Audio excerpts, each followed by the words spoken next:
Hello and welcome to our web chat on SWIFT's KYC registry for corporates. We are joined by Sebastian Niemeyer, Senior Market Manager Corporates at SWIFT, who's been responsible for shaping corporates at SWIFT global product offering. In the 12 years with the company, he has had various positions from product management and sales to global account management. He's currently leading the global community engagement for the KYC registry for corporates. Welcome. Many thanks, Jack, and many thanks for having me and to have the opportunity to discuss with you one of the most burning topics when it comes to establishing a business relationship in today's world. So, know your customer. Thank you.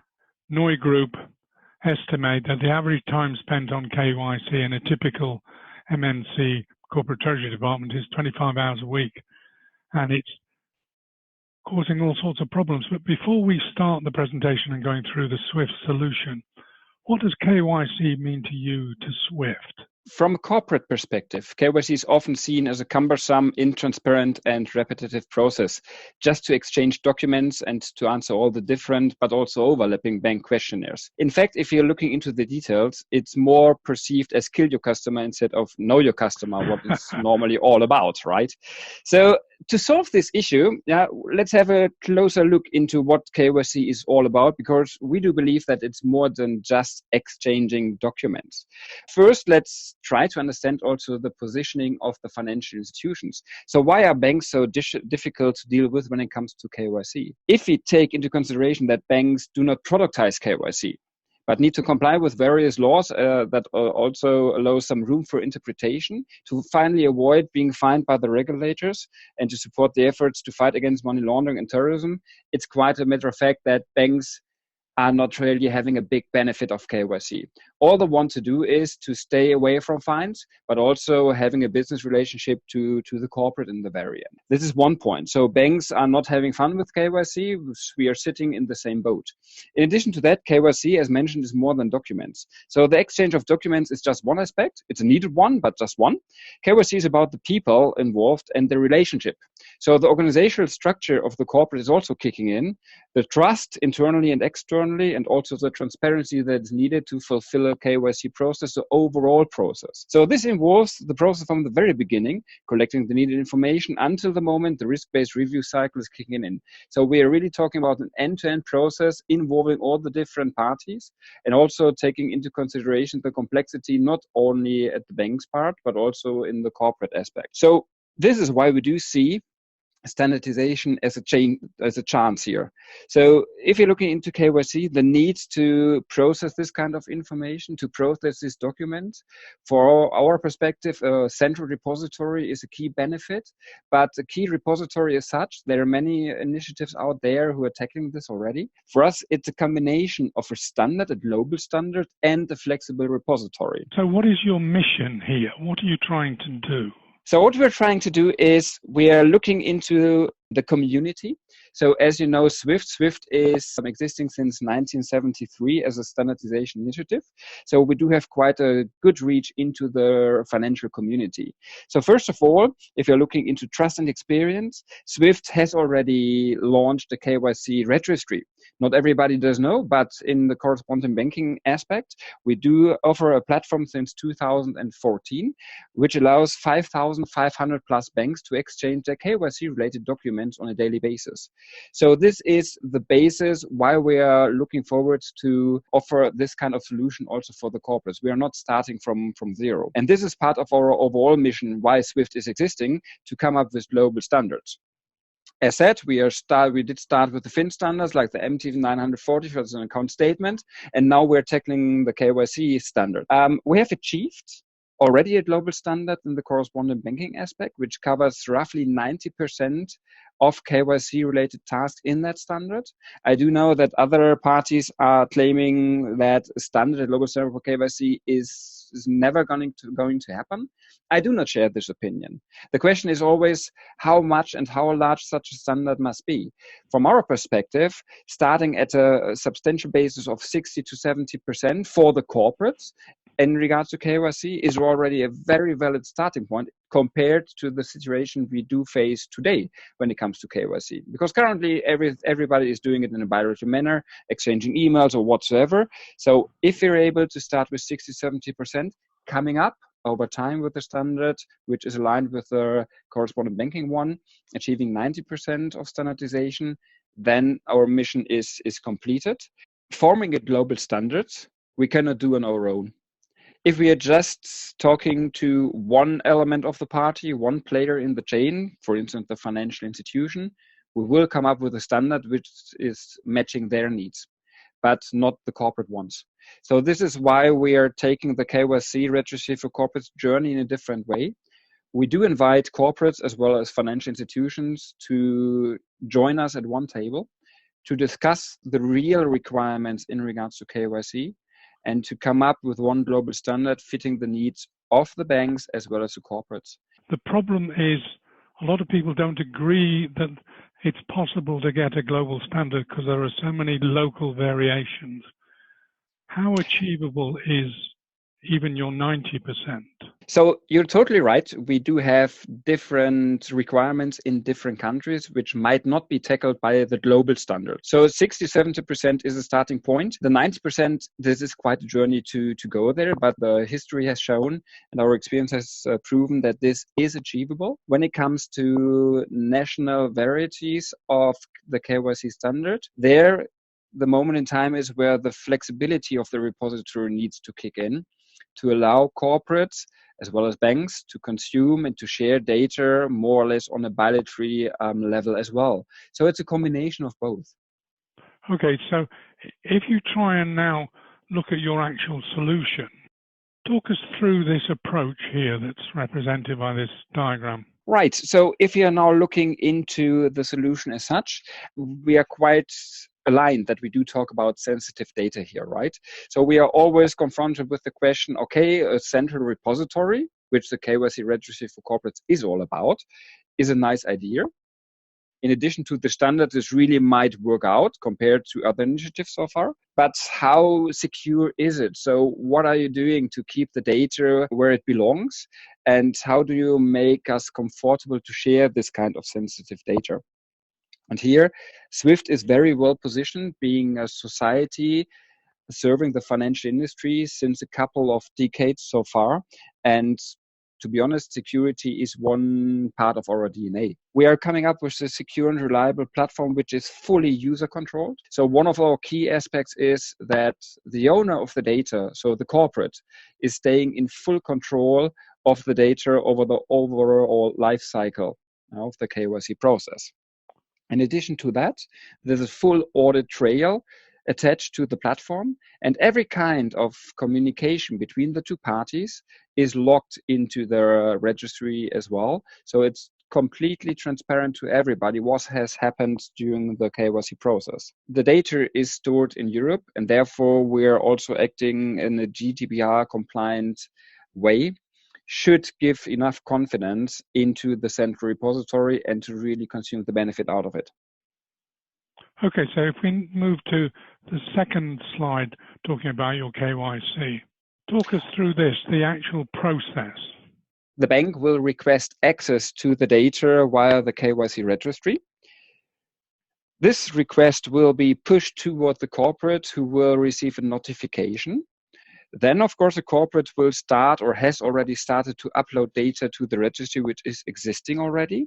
So then the corporate is looking into the request and the level of detail they want to share with the financial institution and will approve access to the requesting bank via the platform, being able to distinguish between having basic access, a specific set of information, or an extended baseline according to the standard, or even on a granular approach, sharing additional documents like ID cards they don't want to share with everybody, and grant access to the bank that did request. So this is the fourth step. The notification is the final step in the process. Bank will be notified, and this is not only for granting the access, but this is also happening during the upload of additional information which are going to be updated, for instance. So if there is a document to be updated by the corporate, the counterparties that have requested access and have been granted access to the information will be notified about an updated document as well. This looks like a very SWIFT type operation. Is it appropriate for corporates? One of the worries being suggested is that you are trying to standardize something that cannot be standardized. It is absolutely a SWIFT-centric approach, but this is where we do see also our strength when it comes to KYC. So KYC, it's a game with no winners so far, and then of course maybe it's a time for SWIFT to step in and to serve the financial community consisting of banks as well as corporates. Standardization, as discussed, is key to make this happening. We have seen so many initiatives that were offering a pure repository, maybe based on new technologies like blockchain and whatsoever, but they did not succeed so far. We have just learned that a big player in that market has pulled the plug of their product because they did not really see a big take-up in the solution. But the question is, what was missing? And from our perspective, it's the standard. For sure, we are not able to come up with a 100% standard because this is unrealistic. But the combination of the flexibility of the repository plus the 60, 70, later maybe 90% of the KYC standard is making the big difference. Will the regulators accept that there's sufficient evidence that the banks have performed adequate KYC? Will your repository be the proof? Because there's an awful lot of AML going on at the moment. The good thing is that SWIFT is very well positioned to talk with these parties and the regulators. So we do have quite a good reach into the financial industry as such, including the regulators and their authorities. However, what we have decided is to start with a repository, concentrating and focusing on the standard as such, and to come up with additional features, for instance, digital signatures or certification services if this is requested by the community during the process of the product evolution. And once we do see corporates and banks joining the solution, we do have substantial buying power to approach the regulators and to have a decent talk with them to discuss in how far they're able to support the standard as such. To approach them now with having literally a standard that has been somewhat of agreed between the parties within the working group, banks and corporates, would be okay. But if you do have real substantial usage on the platform, then you do have a complete different way of approaching the regulators. The issue always here is customer data and the corporate data. Giving permission is a real problem. Your process seems quite logical, but the flexibility of some of the other systems that have been competing is much greater. How are you going to overcome that? For us, the confidentiality and the ownership of data is key for success. We have not seen any kind of corporate we are in discussion with that would be happy to more or less give the data away to a provider who is doing whatever they want to do with the data. And even to use source which are dealing with public information to maybe ease a process, which might lead to a higher level of flexibility, is not something the corporates are too keen with, as long as it's not quite clear what is happening with the data. So this is why we do see having SWIFT as a society being very well positioned to overcome this challenge. And even if we do not maybe offer the same level of flexibility, at least on paper, we're still very much confident that the ownership of the data and the structure, how access is granted currently in the process of the KYC registry for corporates, is overcoming these kind of challenges and will generate a lot of benefits already that is sufficient to jump on the board and to be part of the journey when it comes to make KYC work again. Okay, if we bring all this together, one of the questions is, how are you going to interact with other KYC platforms, or are you not expecting to do that? We are looking into that matter. So we have already had some meetings with other providers in that space, maybe not only repositories, but also system providers who are helping banks to facilitate their KYC process internally and to support their CRM systems. For us, collaboration does not end with the bank and the corporate. For us, it's more wider, and as mentioned, regulators are part of the journey, as well as system providers, because we need to fulfill the joint mission here, which also means that we need to ensure interoperability between the different systems to make it as easy to be used. So there are different data sources, and therefore the KYC registry for corporates over time needs to open itself to also facilitate the easy upload and consumption of this data. So yes, of course, we're open for any kind of discussion with other KYC providers. Do you see large corporates would only have one KYC provider? The more they're able to streamline their operations via one provider, the more benefits it will gain, at least when it comes to efficiency. We might see that large corporates, depending on the number of entities and the number of counterparties an entity does have, that they might need to stick to specific other solutions which are then offered by the financial institution, perfectly matching the institutional processes. But this will only work once you do have a very limited number of counterparties for this legal entity, if not only one. In the moment where you do have multiple counterparties, then the real value of the KYC registry kicking in. And we do believe that once you're putting your group entities onto the registry that do have many entities, and we're making it quite easy for you to really publish your data, and you want to benefit from the central repository and the streamlined processes, it might happen that also the ones with just one counterparty will follow, and you will have full transparency under one platform. Well, thank you for that. How would you sum up KYC now?